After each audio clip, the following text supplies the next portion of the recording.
major damaging insects that we are concerned about with alfalfa here in Michigan. Weevil and the leafhopper and weevil, right? Okay. So what I've done today is just from that aspect of, I have some bulletin handouts. You can take one if you wish. If you're not going to use it and you have your own references, that's fine. There's a great alfalfa management guide that we passed out. Potato leafhoppers featured on page 44 if you want to look at that eventually. But this is a bulletin that Chris DeFonso put together. It's called Alfalfa Weevil Life Cycle and Control. This came from last year. It features all about, at least from a Michigan standpoint, the damage, the life cycle, and the scouting aspect of alfalfa weevil and the impacts of spraying. So it's an excellent article for reference.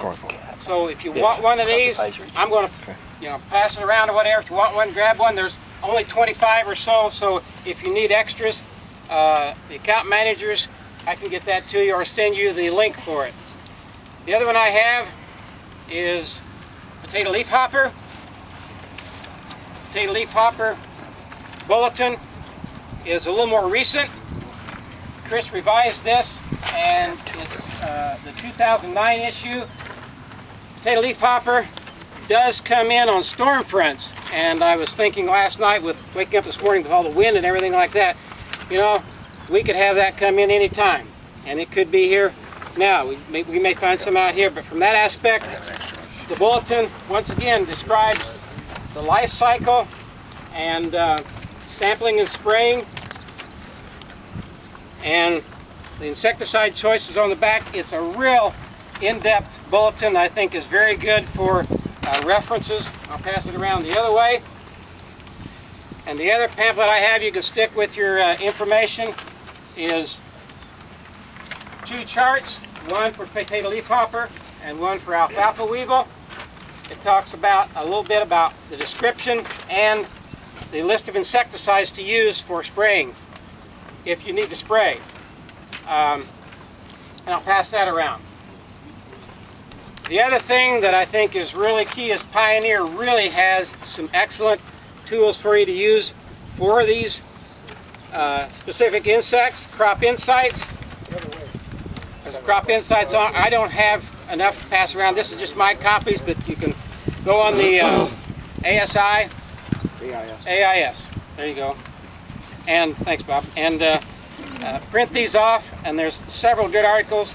There's also a field facts on potato leafhopper injury, flooding, and drought stress in alfalfa. So there's a lot of reference materials, a lot of good information to utilize when you're out there and scouting. And I'm going to let Tim kind of take it from here, from the aspect of sweeping.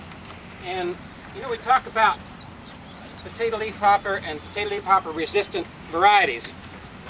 And I think you said, expand a little bit on what these pictures are.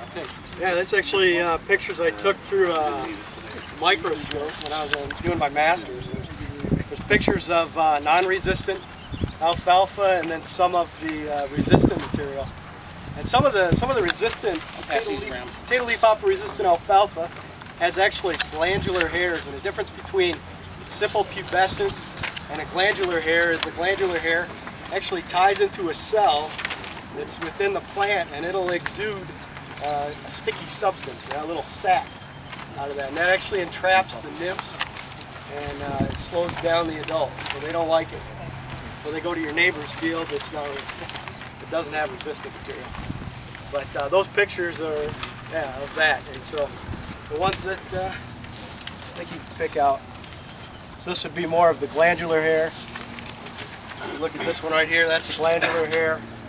And then right next to it here you have just this simple pubescent, where it's just kind of a softer, it's laying up against the stem more. So that's